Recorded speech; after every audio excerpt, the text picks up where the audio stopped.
Hello. We are going live with Debbie Millman and Jessica Hische today. So super excited for this. Let me see if I can add some people. Hello.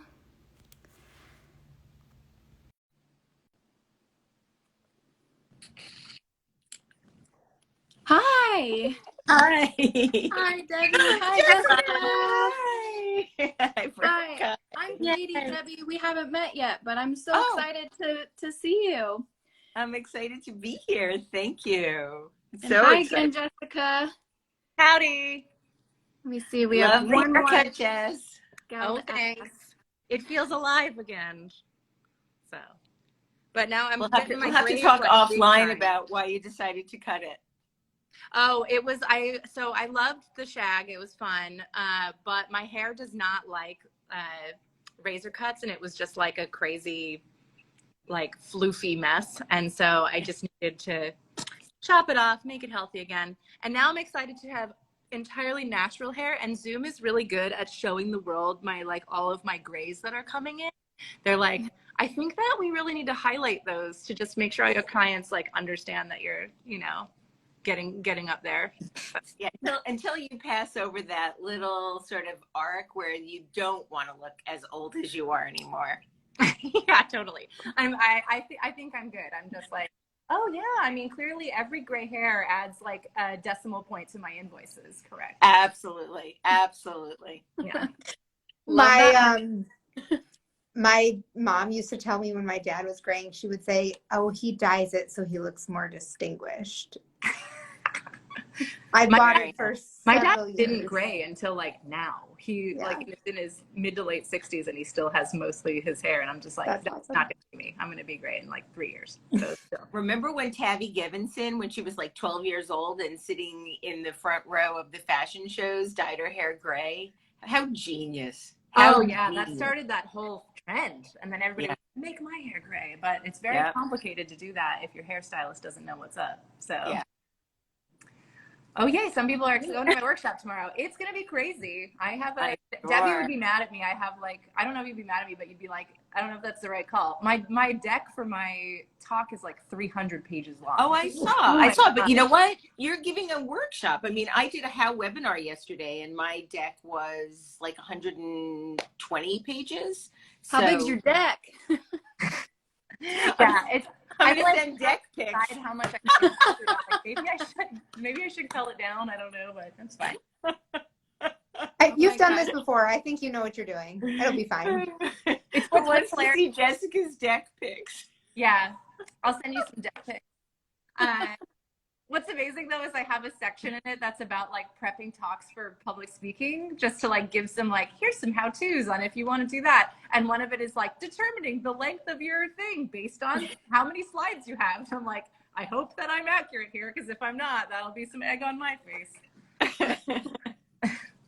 Oh my God. I really hope Roxanne is watching this so that she can weigh in later. The comments are so good.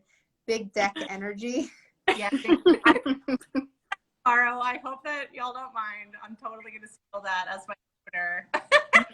It's so good. Someone should make a really great t-shirt of that.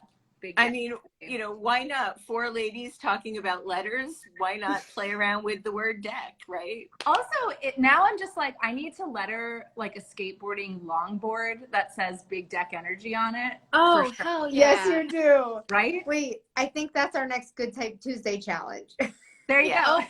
There we go. I've got sign painters across the street, and I'll be and also a skate shop across the street, and be we're doing it. Right. Big Deck Energy. I mean, I did one on a deck once called Ride This. Very good. I love it. Speaking of a big deck, though, there is a big deck that hit the bookshelves today. It's literally huge. There she is. It is big. It's huge. Size matters. I have it right here. Look at this. This is getting off to a energy. It is a tome. It is officially. Oh, yeah. Thank you. I was hoping I would have one here to show the audience, because I wanted everybody to see Jessica's spread, especially. But I don't have my copies yet. I don't have So my I'm copy so either. glad that I definitely ordered can you one. open it up to Jessica's spread? Oh, this You is know, sounding, off the top everything of your- sounds so dirty now. Everything. Let me find Jessica spread. We've Oh ruined it. yeah, just all piling on top. It's a We should centerfold. also explain a little bit more. We kind of just like jumped into it, but That's true. but yeah, let's back up real quick while I'm finding Jessica's spread in this big deck, and explain that we are here to talk with Debbie and Jessica because Debbie's book, Why Design Matters, comes out today. It came out today. I've been so lucky to get a sneak peek, and I'm devouring it and absolutely love it. It's amazing. I would love to hear Jessica kind of give like a little intro to Debbie and like a background from your perspective, because you've had a nice long storied history together. Oh, for sure. Well, yes, we are very good friends, and I'm also very good friends with her daughter. So that is Yes. like Aww. also something we need to discuss. Me and Yes. Ramona like that. I I feel just like I adore also this have to woman. like pre-apologize for not being as good of an interviewer as Debbie is, because like I could barely hold a candle to whatever. I'm like, this is literally like, so we had this plan for a long time, and it's been like this like sack of oranges on my shoulder forever, because I'm just like, I'm gonna fail so miserably at interviewing Debbie because she's like the queen of interviews. So we'll Right, just no keep it pressure. casual. It'll be No different pressure. time. Just interview the queen. It's fine. I think we should just have a conversation. I don't think it should Yeah. be an interview, because there's 4 of us here and we're clearly having fun. And I think we should just keep it light and funny and free and get questions from people and stuff like that. So, Well, Jessica, I just want to tell you one thing. There was a woman that Roxanne's become friends with who is a major like art aficionado, dealer, impresario. So she came over to our house last night for dinner, and the mirrored piece that you did. Can you explain that for people so they understand what I'm talking about? Sure. Yeah, I have a piece that I sell on my website that is a laser cut mirror that says "You Are Enough." And I made it because my daughter was like looking at herself, and she looks at herself in the mirror all the time, as like I also do. So, you know, whatever, everybody's allowed to like examine themselves. But I was like, oh, hey, what you doing? And she made like a comment about how she wished she had a more beautiful face. And I was just, it like took everything to like keep it completely neutral and not like, like in that moment. And like just started a conversation with us about what beauty is, and you know that like every face is different, and if we all looked exactly the same, the world would be so boring, and that differences are what make us beautiful and all this stuff. And so it really motivated me to make that piece. So I started by just making one for myself, and then I made a pre-sale, and then I have them up on my site and I sell them. Right now they're only available in the US just because they're a little fragile to ship, and I don't want to pay like $1,000 to ship a mirror to you. But if you... So anyway, I bought one, and I put it up in my guest bathroom, which is on the same floor where we were eating dinner. And she went into the bathroom and she came out, and really I don't want to drop names because it's not right to do that, but you know, she's somebody that is like a personal hero, and she became friends with Roxanne. So I'm of course riding Roxanne's coattails, and she came over, and I have art all over my house. The one piece that she talked about and loved is Jessica's piece in the bathroom. So I am going to have to get her one now as a gift because I want her to have it, but I told her all about you. And yeah, I was so happy. It made me really happy that happened. And I'm seeing so many nice comments come in, and those of you who I know, thank you for being here. Oh, there's the spread. Yay. And also, I want to call out that this is supposed to be a thing about Debbie, and this is an inclination of who Debbie is that she is just using it as a way to praise me for some reason. And so if that shows you how generous Debbie is, just in general with her time and energy and everything, I think it's a pretty good indicator. Well, thank you for saying that, but yeah, I can't help myself. I'm a fan of Jessica Hische and of Goodtype and of the ladies behind Goodtype who are really in front of Goodtype. Thank you. That means so much. Yeah, we're so excited to be here and speak with you. I actually first saw you speak at Weapons of Mass Creation in Cleveland. Yes. Cleveland, Columbus. I don't know. It was in Ohio because I remember Michael Right. Bivrett was there too when we were talking So about one of those, being a native Ohioan. yeah. And I rewatched that talk recently that you did, and it just reminded me of so many things that I was feeling both at that time, and I don't know, just like brought me back to my roots a little bit. So I'm so honored to be here and to celebrate your book launch. And we actually do have some questions. I know this is casual, but we do have questions because this is a big deal. This is not your first book, not your first rodeo, and you are an amazing interviewer. So we wanted to bring some questions to the table. Okay. Yeah, I've absolutely. been doing a Debbie deep dive over the past couple of days and just like re-listening to so much of your best stuff and just like picking random episodes too and just listening, and it's been so good. I feel like I've been having like a therapy session. Thank you. Yeah. Thank you. Well, I feel like one of the things that I wanted to ask is, you know, Design Matters is such an enormous project. Like, it's become this life's work of yours.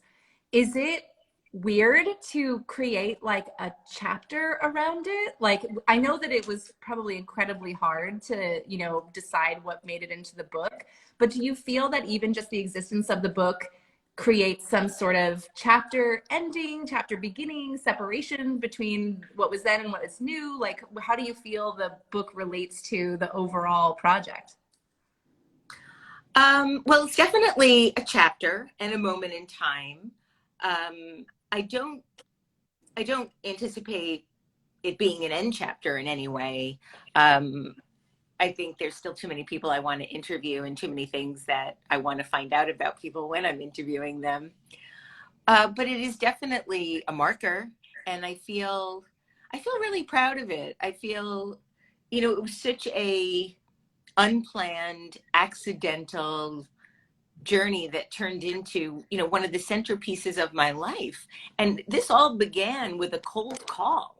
You know, I was cold called by the Voice America Business Radio Network in 2004 to do this online radio show. And you thought it was a job offer. I thought it was a job offer. I thought and I was fancying myself. I don't know if you all remember a TV show called Northern Exposure, where John Corbett was this DJ, and he would wax sentimental and philosophical on the air, and that's sort of the template that I started Design Matters with, because I started all those original shows, all 100 of the original shows on Voice America, with my musings, which turned into these monologues, which ended up turning into two books of visual essays.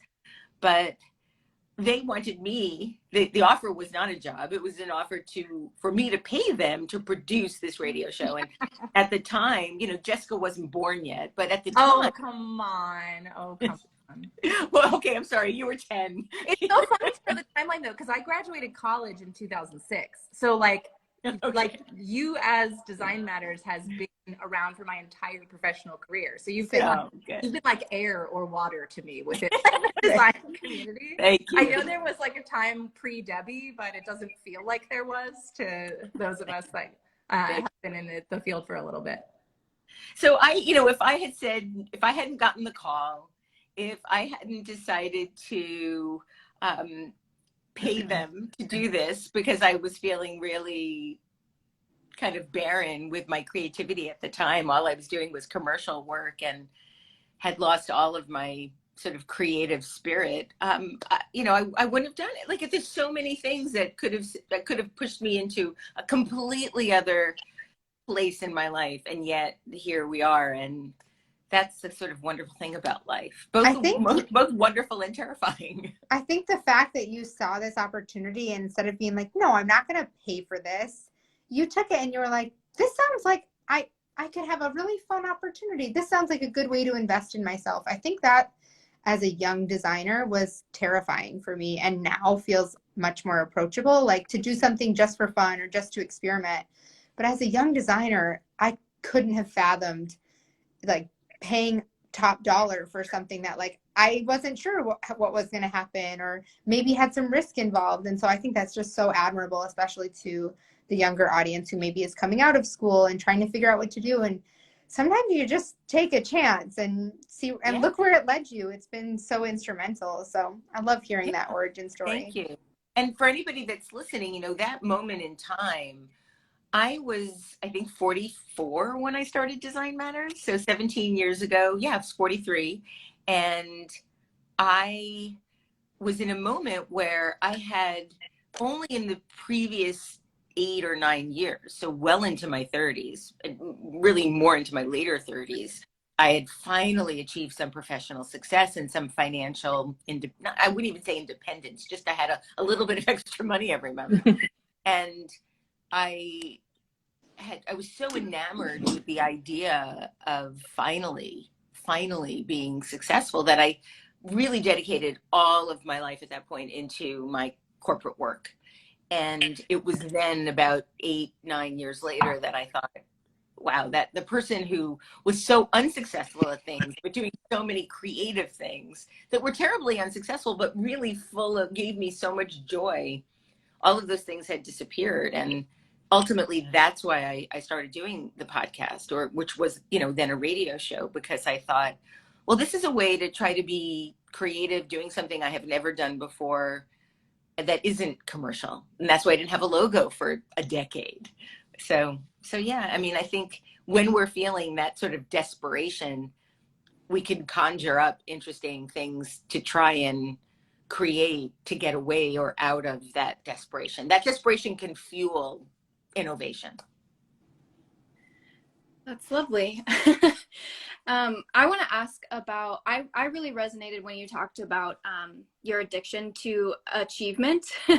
You talk a lot in the foreword of the book about that, and just alarm bells were going off for me, because I totally feel that. And you've talked with Seth Godin too about the difference between pleasure and like real happiness. And so I'm curious how that's evolved for you after all this time in Design Matters, and now that you it seems like you have a healthier kind of outlook and maybe more balance. I'd like to hear, you know, where you are and how far you've come and how that's changed things for you. Well, I think because I have historically had so little sort of self-esteem, I was using work and productivity and eventual success as a way to persuade myself that I was worthy of life and living and love or whatever. You know, the problem with that is that we metabolize all these things very quickly.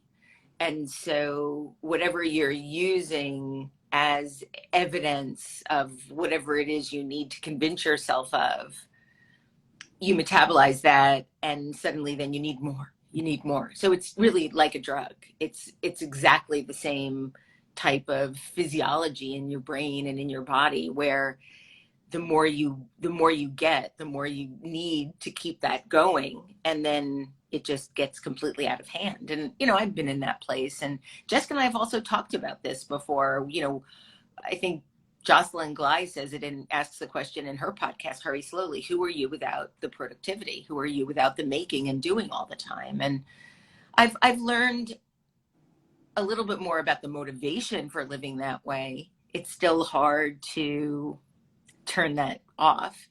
It's also something that I struggle with, because when I'm not doing something that I think is creative or has some result in something tangible, I'll often feel like I'm just, you know, as they say to Roxanne, I'm just a good for nothing. And she laughs, and you know, she's like, are you feeling like a good for nothing today? So, you know, I have to laugh about it, but also cry about it. Yeah, and you and I talked about how like similar our feelings are about work, like especially like early in our lives, that it was this like stabilizing force, this thing you had a lot of control over when you feel like you don't have a lot of control over other stuff. Right. Comes this thing that you sink everything into because it's the thing that you can control, that's not about other people that might, like, you know, these other external forces that might be more destabilizing, you know? Do you feel that like you've been in this like amazing storybook relationship, that your perspectives about work shifted? Like I feel like personally, the closer my husband and I get, and the more, you know, solid our family unit becomes, the less I tend to rely on that validation from work for like my. Yeah, definitely. I mean, and it's definitely helped being with someone who I really truly believe loves me, loves me as is. You know, she doesn't need me to have the full face of makeup and the blow dried hair to, you know, tell me I'm attractive and whatnot. But she's also, you know, she is very clear about who I am, both the sort of wonderful and also the I don't want to say pitiful, but you know, she'll point out things that I know, and but in the most loving way. You know, one of the things that we talk about is how I set this bar for myself of how I want something to be, and then I'll get to that bar and then I raise the bar. And I think that breaks her heart a little bit, because she's like, can't you just enjoy the bar for a few minutes? Yeah. And yeah, so that, but it's great to have somebody that kind of knows you that well, that can tell you things like that without it turning into a fight. You know, in other relationships that I've had, probably more with men than anything, but it was always like, why do you say that? How could you feel that way? Don't you know? And it would always sort of escalate into, you know, a divorce. You know? I think there's also like a time and a place to lower the bar. I think, you know, we all want to raise the bar. We all want to achieve new things. That's wonderful. But there's a time to lower the bar. And I know, Jessica, you've talked about this, but when you have little kids, it is real hard to do. I think you say it's hard to do meaningful work. You know, you can be productive, but I'm like very in the thick of that. But it's okay to lower the bar some days too, and say, you know what, like I know you talked about like the things that you had to change about your book launch with COVID, Debbie. And I think it's not that you lowered the bar, but you changed your expectation for yourself because of your circumstances. Had to and let go of the bar, basically. Had to just like drop whatever, off the it's gone. trapeze. Yeah. That's it. Yeah. And look, it's still turned out so beautiful and so impactful. So I think there's a lot to be said for both raising, changing, moving, lowering the bar. Yeah, Thank you. About like that with like understanding the bar and lowering and raising the bar, which is like, I never thought that was a thing that you could do. I always was like, here is the achievement ladder. And if you're not, even if it's small incremental rungs, you have to always be going up on the achievement ladder, or you always have to be moving forward. There's no like sideways or backwards. Like any of that is failure. And I was in like a Pilates class, so, you know, like whatever, take it with a grain of salt. But I was there like taking this class with the teacher, and the teacher was explaining like, here's level 1, here's level 2, here's level 3 of this one move. And she was like, today I'm going to be doing level 1 because my hamstrings are tight. So, but here are these other ones. So do whatever feels right for you today. And the idea that a professional who is like, this is what they do for their job, she obviously can do level 3 most times if she wants to. She's done level 3 forever, but today she's choosing to do level 1 because that's what's right for her body today. Yeah. And like that really like lit something in my mind about how you can behave professionally, personally, everything. Just the idea that like you have to stay in touch with who you are in the moment and not always be looking big picture. You know, it has to be about like being present in your body. And sure, through this book launch, like we were saying, with the having to like move things around, like this talk was supposed to happen months ago, and then in October. Debbie and I are still waiting for our books, you know. but yeah, it just shifts patient, and then ultimately like being able to be in that moment. Appreciate my book. I had a book launch that was supposed to come out right at the beginning of the pandemic, and I think it got postponed like a month or two, and I was just like, whatever, I don't even care.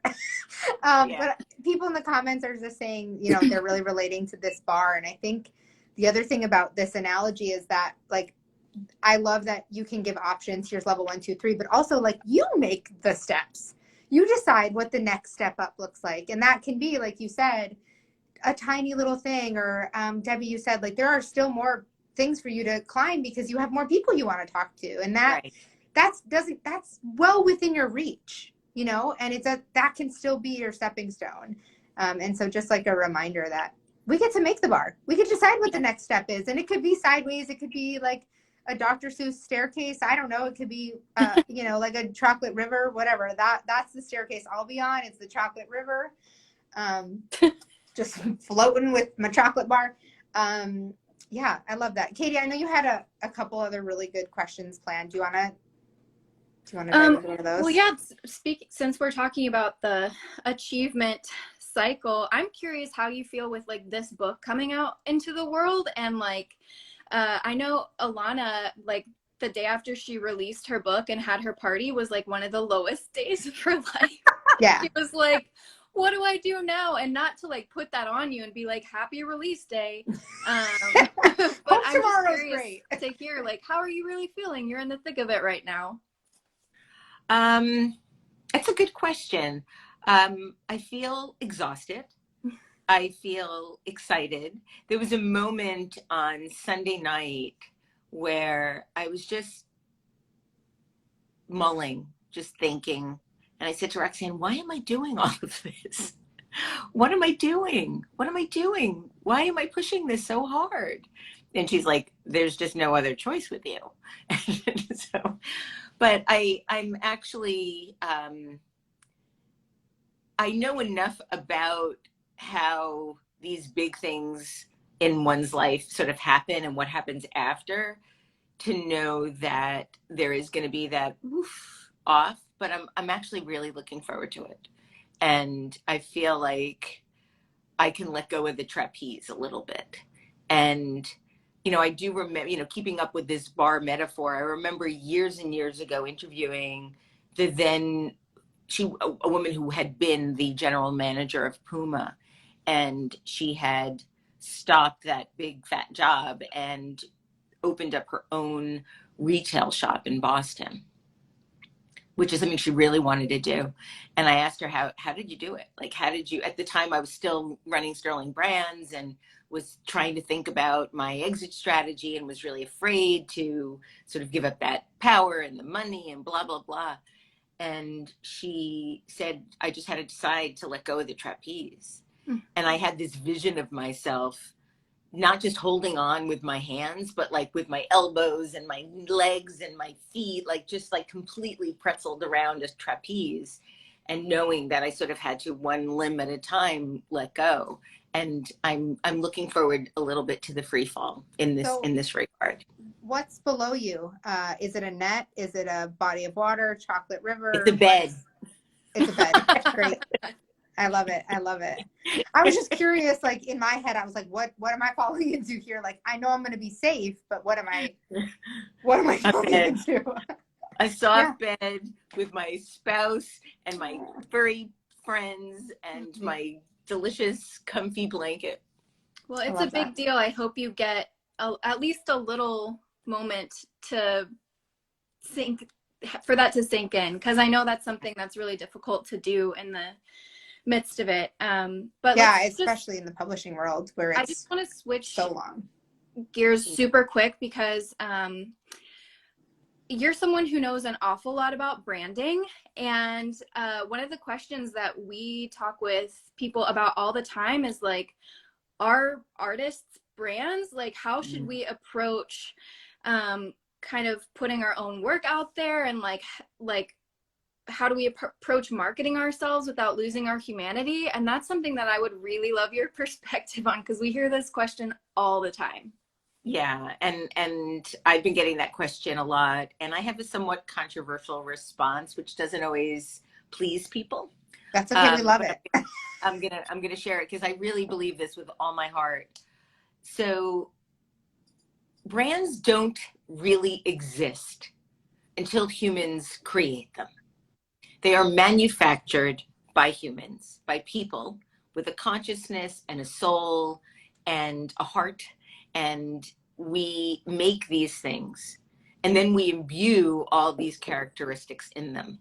But brands don't exist unless we manufacture them. So I believe that personal brands are an oxymoron. You can be a person or you can be a brand. A person can make a brand, a person can direct a brand, a person can manage a brand.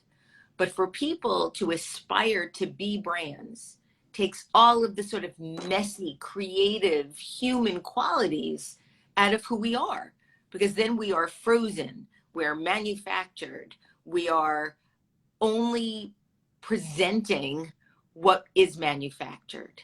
And what people should work on rather than a personal brand is their reputation and their character and what they make.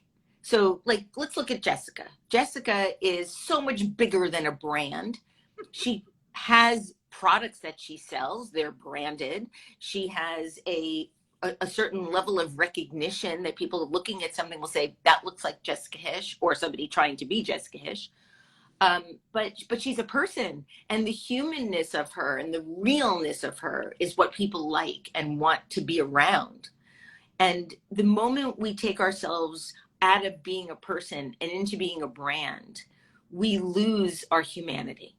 And so I don't believe that people should aspire to be brands. I think that people should aspire to make work that moves people, that people may then eventually over time recognize. If anybody wants to read a really, really good book about putting work out there, read Seth Godin's book, The Practice, because I think it really, more than any other book I've ever read, allows you to understand and ask yourselves the questions. Am I putting work out for the sake of expressing myself, or am I putting work out for the reward of likes and follows?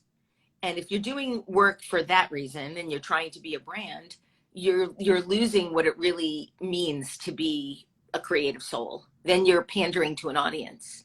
But if you're making work for yourself and you keep putting the work out there and you keep evolving and growing, then I think you're growing as a creator, as an artist, and as a person, as opposed to a brand, which is manufactured and constructed and ultimately fake. Wow, Yes.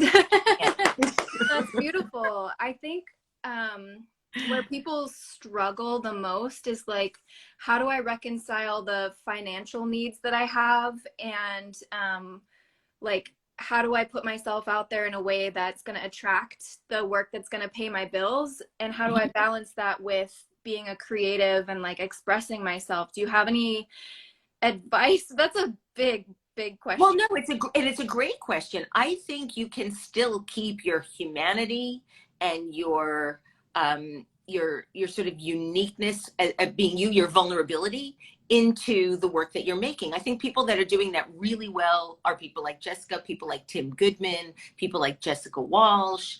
They're holding on to what it means to be human while still growing their practices. And ironically, Seth's book is called The Practice, because we're constantly practicing and making. And I think that the more you bring who you are into your work, the less branded you are, the more people are going to be able to connect to you and feel that experience with you. Because that's what it is. It's feeling the experience with you, not presenting an experience to people. Yeah, and I think too, like, it's naturally assumed that if you are running a creative business, you're going to have to do some kind of promotion of that creative business. Yeah. Really different ways to go about promoting yourself and your business. Like, you just need to take the temperature of the room and your following. And like, if I were my audience, what would I want to see from me? You know, right. Is my audience so hungry for my stuff that they want to see me talk about myself every like 5 seconds, and they want to see me selling things to them every minute? Because sometimes people are like, that's what I want from that effect, you know? But most of the time, that's not the case. You know, people want to have a more genuine experience. I found that when I have to actually like shill my shit to people on the internet, I'm just very like self-referential about it. I'm like, and I guess I have to advertise this thing to you that I'm doing, you know, and you just kind of make a joke about how it's part of your job. Yeah, Adam J. Kurtz also does a great job with this, I think. Yeah, exactly. And also, like, there's like one method of being self-promotional is actually figuring out how to share yourself or your skills or your work with, you know, you like give more than you take, you know, is kind of like the best way to manage a business and live a life, is just make sure that everyone's perception of you and the way that you want to live is that you feel like you are putting out more than you are taking from people. Because it's like someone is trying to take from you all the time. Like if you're just like, buy my thing, buy my thing all the time, it feels like you're, but here, look, I put out this thing. If you like this thing, oh, look, I did this project. You know, like there's this give and take relationship, and you want to always make sure that you're riding a good balance between how much you're giving and how much you're taking. Right. I think that's beautifully, beautifully said. And a lot of people commented on the follow-up question. So thank you for that.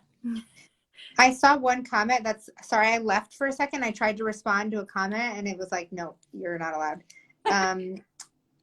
Someone said, and I'm going to just paraphrase what I think they were saying, is that some women, especially women of color, and I think just humans in general, don't have the freedom, safety, or opportunities to take the risk and invest or leave a job or, you know, do the things. And I think just taking a moment to acknowledge that all of us are incredibly privileged, the color of our skin. I'm sure I know Debbie's story has faced plenty of adversity, but that's not everyone has had the safety even to make these choices. And I know you talk about this even in your episode with Brene Brown on her podcast. And I think it's just worth noting that we definitely acknowledge that. And I know you elaborate on that a lot more in other conversations.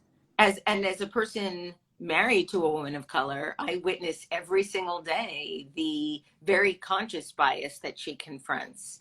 And that is very hard to witness and see on a daily basis. And I hope here, and I think on all of our platforms, we create a safe space where you feel welcome to ask questions or make suggestions so that we can, you know, support anyone here who feels like they're lacking in that department. Absolutely. Thank you for saying that. I want to slip one more question in here, if you don't mind. I love it. I loved the afterword of your book, and it contained a really compelling quote that says, "If we're not at least a little abashed by the people we used to be, the voyage of life has halted in the windless bay of complacency." And I just loved that. And I would love to hear you talk about why you picked that specific quote and what that means to you. Well, the person who wrote the afterword is one of my dearest and nearest and dearest, Maria Popova. She is actually, just for transparency, my former partner before Roxanne. I was with Maria for 5 years, and she knows me really well. She watched me and really supported me through the evolution of the show from 2012 to 2000, or even earlier, 2012 at the latest, to 2015 to 16, where I started to evolve the show from a show that was really all about designers talking about design to really more about how the most creative people in the world design the arc of their lives. And she was witness to a lot of my interviews, a lot of my hours researching. And so when it came time to put the book together, I asked her to write that. And of course, she knocked it out of the park. And I think we've both over the years talked about, because we've known each other now for such a long time and so intimately, we have had the opportunity to see the various selves that have emerged over the years. And, you know, when she came out with her first book, I remember when I first met her and said, "Are you ever going to write a book?" She's like, "Why would I write a book? The book has the shelf life of a banana." And then she came out with a book, and then she had to talk about the fact that for years and years she had talked about that, you know, the shelf life of a banana. And so she's hoping now that the book has the shelf life of at least a shelf. And I love that. And so, of course, she wrote, you know, something so poignant about what it's like to sort of face our past selves. And, you know, every now and then I'll think, you know, because I just turned 60, how is it possible I still feel like I'm 16? And then I go back and read my journals at 16, which I have still. And I'm like, oh my God, thank God I'm not still 16. It's like such a horrific human being, not intentionally, just by my sheer ignorance about life. I do a one line a day, and Apparently it's a 5-year book, and apparently I started it well over 5 years ago. I just wasn't consistent until about 3 years ago, and I found one from like 2011, and I was like, oh gosh, oof, rough. But I remembered it so vividly, and I was so glad to have the opportunity to look back and say, oh wow, that's where I was on this day, long time ago. I look back with sort of shame and deep love. Aww. And that's all I think we can ask for, right?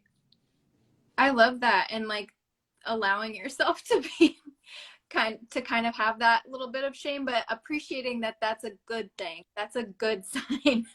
Yeah. I definitely have the shame about my diaries where I'd literally make up things that didn't happen and pretend that they did.